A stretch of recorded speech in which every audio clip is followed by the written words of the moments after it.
How to sew the zip pouch. This is part of the Shapely shoulder bag set, available in all these 3 gorgeous prints. Cutting the lining. Place the zip pouch front outer and the zip pouch back outer right sides up on top of the lining fabric and cut round them. You'll need to cut one piece for the front, one piece for the back, and don't forget to cut round the cutout corners. Preparing the zip. Take one of the zip pouch zip tabs, fold it in half lengthways with wrong sides together and press to crease the fold. Now open it up and place both raw long edges inwards so they meet at that centre crease and press. Fold it in half again so that the raw edges are enclosed and press again. Now take the zip that you're going to use for the zip pouch and cut off the metal end that's right at the end of the zip opposite the zip slider. This will help to reduce bulk within the zip and you won't need to sew over it. Take the zip tab that you've just folded and pressed and place the cut end of the zip right inside it. Fold the zip tab over so that the edges meet at the top and bottom and that the end of the zip is enclosed neatly inside, and pin. Now you need to sew down this length to hold the zip tab in place. Once that's done, take a tape measure and measure 6 inches from the end of the zip tab, the sewn end, onto the zip tape, and mark that at the top and bottom of the zip. Now mark 1/4 inch outside to the left of these marks. These are going to be your cutting lines. Now undo the zip slider to make sure that you don't cut it off and trim the zip along the second set of lines. That's the 1/4 inch mark that's outside of the 6 inch mark that you marked earlier. Clip the bottom of the zip tape and the top of the zip tape again on these 1/4 inch marks. Now fold and press the other zip tab in exactly the same way as you did with the first one and place the cut ends of the zip inside, making sure the zip teeth match up exactly. Then fold the zip tab over, encasing the zip in the same way as you did with the other end, making sure that it doesn't move. Pin it into place at the top so that you're pinning through the layers of the top of the zip tab, the zip tape and the bottom of the zip tab. Then put another pin in the bottom and this will hold it straight while you're sewing. You now need to top stitch this into place in the same way, but just first measure that the 6 inches is exact. Once you've top stitched both zip tabs, trim off the edges so that they meet up with the edges of the zip tape. It's much easier when you're putting zip tabs on the end of a zip. If you start with them longer and then trim them after, you'll get a neater finish and it will be straighter as well. That's your zip finished. Inserting the zip. Take the zip pouch out of front. You can remove the label, you won't need that now. Take the zip that you've just prepared and place it right sides down on top, making sure that it's placed centrally across. You will have 1/4 inch either side between the end of the zip tab and the edge of the zip pouch front outer. Now pin it into place, making sure that the raw edge of the zip tape matches up exactly with the raw edge of the fabric. Pin it into place at either end, then pin it into place in the centre. Now stitch it together across the top, but within the seam allowance, just about 1/8 inch from the edge. Now take the zip pouch lining piece, just one of them that you've cut earlier, and place this right sides down on top. Match the side raw edges and the top raw edges. Pin it together at either end.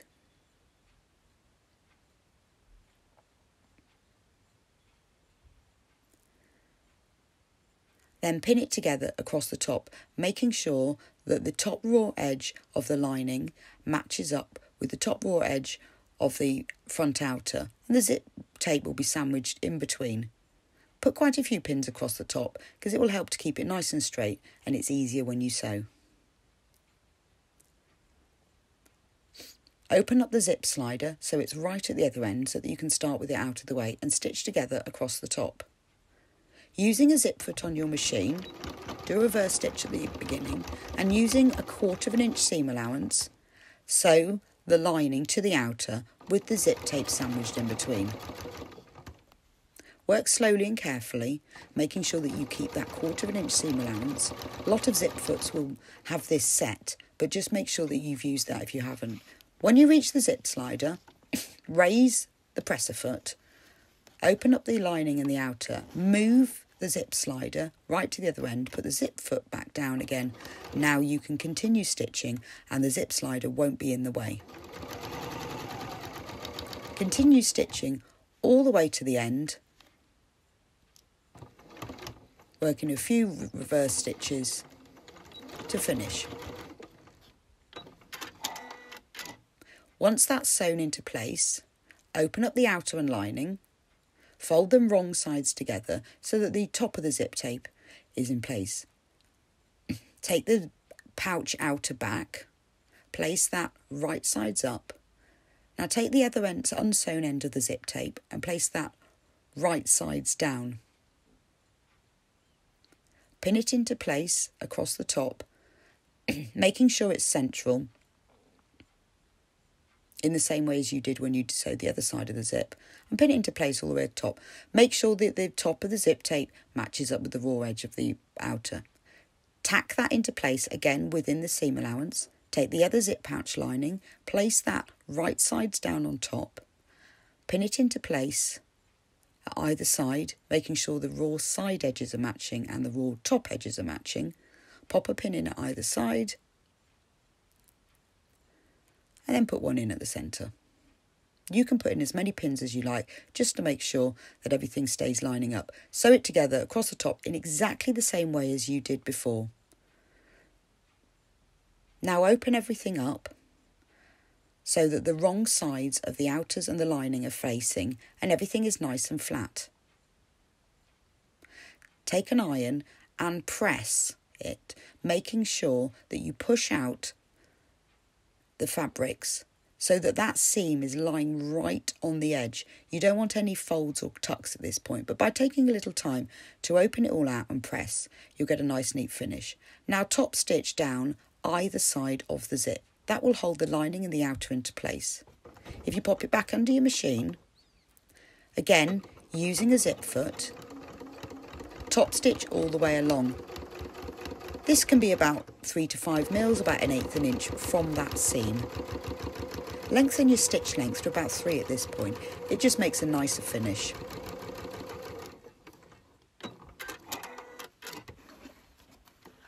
And then once you've top stitched down one side, put it back under the machine and top stitch down the other. You won't need to move the slider this time because you're well out of the way of it because you're sewing through the fabric, so you won't crash into it.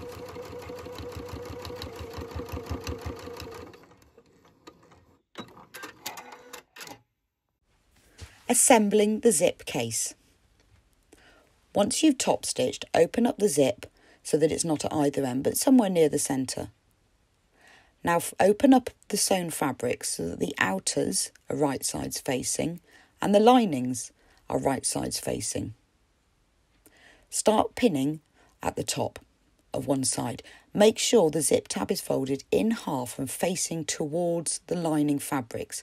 Now match up the top stitch back outer and front outer together so that those edges match up and pop a pin in there to hold them in place. Turn it around and in exactly the same way fold the tab in half so that it faces towards the lining fabric. Make sure those top stitched folded over edges of the outer front and outer back are matching up exactly and pop a pin in. Now you're going to pin it together all the way round. It's important that all the raw edges match up. So pin it together down one side of the front outer, pin it across the bottom of the front and back outers, and then pin it together down the other side of the two outers. Again, rearrange it here and there just to make sure that those raw edges are matching. You'll notice that I'm not pinning around any of the cut out corners, and that's because we're not going to stitch around those, just along the sides and bottom edges. Place those linings so that the raw edges are matching, and again put a pin in to hold them together. Put a pin in the other side of the linings, checking the raw edges are always matching.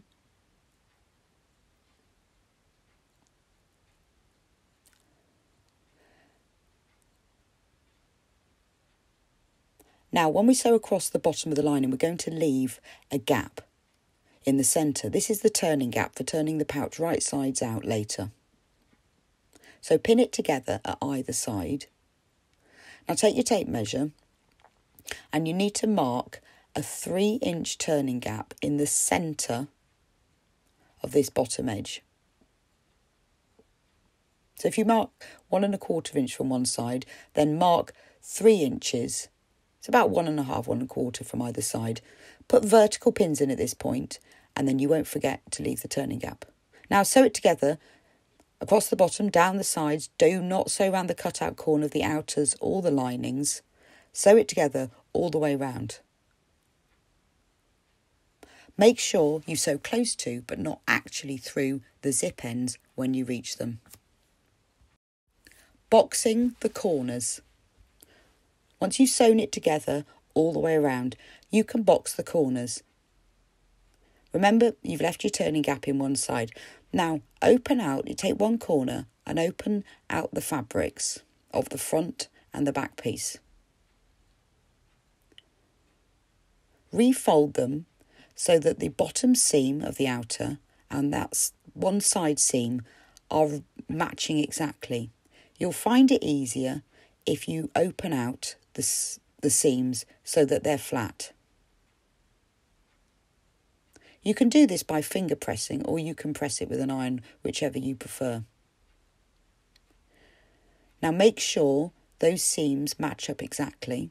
You can push a pin in through and then check that the pin that goes through one seam comes out exactly at the other. If it doesn't, like I've done here, then just readjust it so that the pin comes through both seams. Now pin it together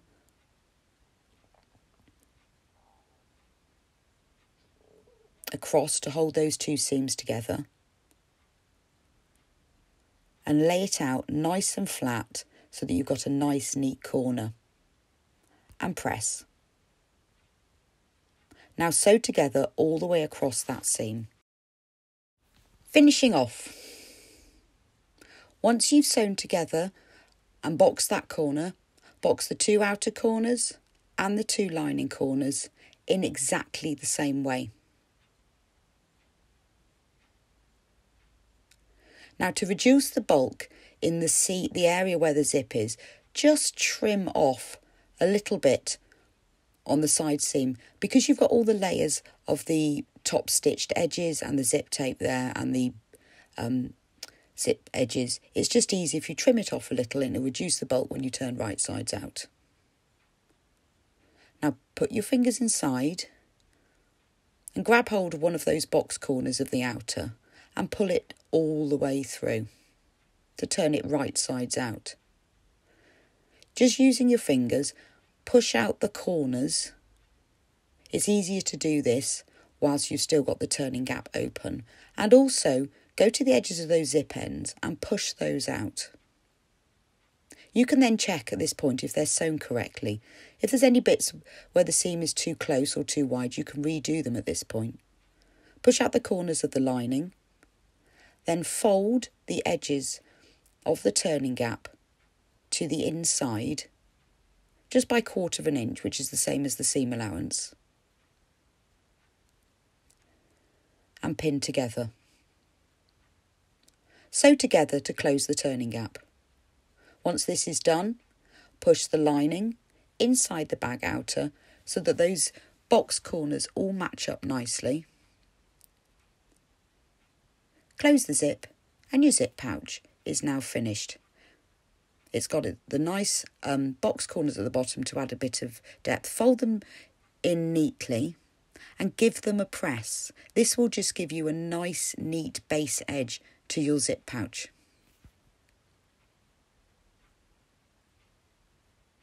And there it is, all done.